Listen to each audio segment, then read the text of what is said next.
월드.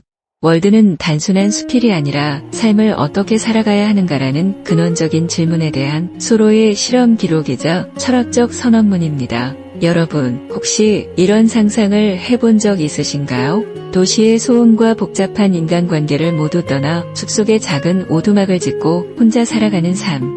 헨리 데이비드 소로는 이 상상을 실제로 실험한 사람입니다. 그는 미국 매사추세츠주의 월든 호숫가에 작은 집을 짓고 무려 2년 2개월 동안 자급자족하며 살았습니다. 그 결과를 기록한 책이 바로 월든입니다. 이 책은 단순한 체험담이 아닙니다. 어떻게 살아야 하는가? 라는 근본적인 질문에 대한 실험 보고서이자 우리가 잃어버린 삶의 본질을 일깨우는 철학서죠. 소로가 숲으로 들어간 이유는 간단합니다.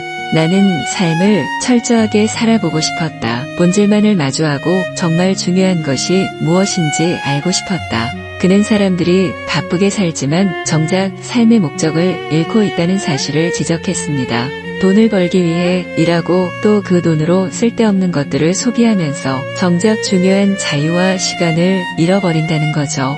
그래서 소로는 문명과 거리를 두고 가장 단순한 방식으로 살면서 삶의 본질을 실험해 보려 했습니다. 그는 직접 나무를 베고 땅을 고르고 작은 집을 지었습니다. 집이라고 해도 아주 소박한 오두막에 불과했지만 그곳은 그가 세상 누구보다 자유롭게 살 수 있는 공간이었습니다. 그는 감자를 심고 콩을 길러 식량을 마련했습니다. 먹고 살기 위해 필요한 최소한의 노동만 하고 나머지 시간은 독서와 사색, 자연 관찰에 썼습니다. 여기서 중요한 점은 소로가 이렇게 살면서 삶을 유지하는데 얼마나 적은 것이 필요한지 몸소 보여주었다는 겁니다. 우리가 사는데 필요한 것은 생각보다 훨씬 단순하다. 이것이 그의 첫 번째 메시지였습니다. 소로는 이렇게 말합니다. 단순하게 살아라. 단순, 또 단순하게. 그에게 단순한 삶이란 욕망과 불필요한 소비를 줄이고 본질에 집중하는 삶이었습니다. 예를 들어 사람들은 멋진 집을 짓기 위해 평생 일하지만 정작 집은 자신을 자유롭게 해주기는커녕 오히려 족쇄가 된다고 비판했죠.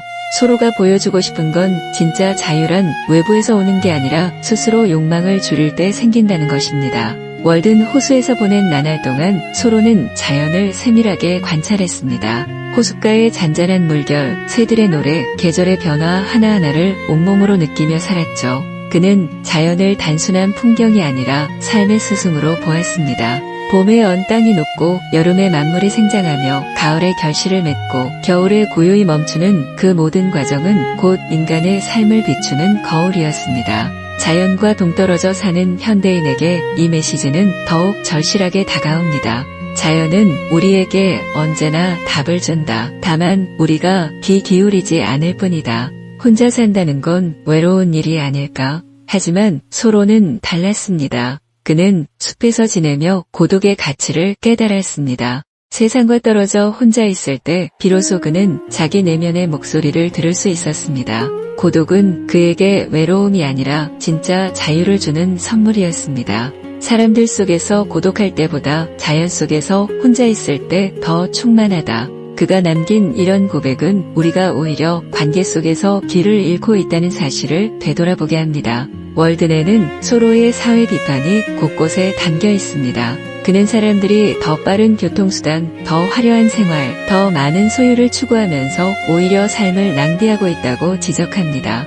기차가 빨리 달리면 뭐 하는가? 결국 인생에서 도착하는 곳은 똑같이 무덤일 뿐인데 소로의 말은 다소 도발적으로 들리지만 사실은 이런 뜻이죠. 속도를 올리는 것보다 중요한 건 방향이다.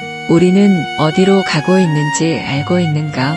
숲에서의 삶은 소로에게 단순히 생활 실험이 아니라 정신적인 수행이었습니다. 자연 속에서 그는 자기 자신을 더 깊이 이해했고 삶의 본질에 가까이 다가갔습니다. 그는 말합니다.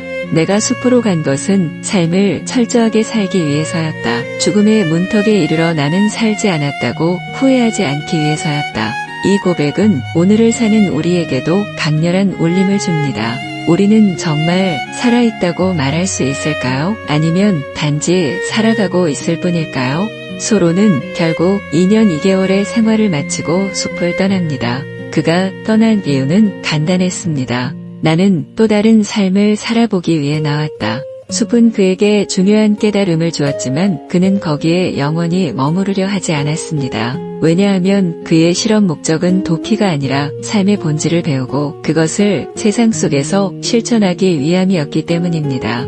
월드는 결국 우리에게 이렇게 묻습니다. 당신은 어떻게 살고 있는가? 그리고 어떻게 살고 싶은가? 소로는 단순히 숲속에서의 삶을 예찬하려 한 것이 아닙니다.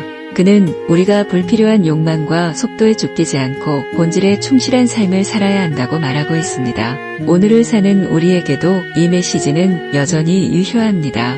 우리는 꼭 필요한 것보다 더 많은 걸 가지려 하지는 않는지, 더 빨리, 더 크게만 외치다 정작 방향을 잃어버린 건 아닌지, 고독을 두려워하며 내면의 목소리를 외면하고 있지는 않은지, 월드는 우리에게 단순하게 그리고 본질적으로 살아가라고 속삭입니다.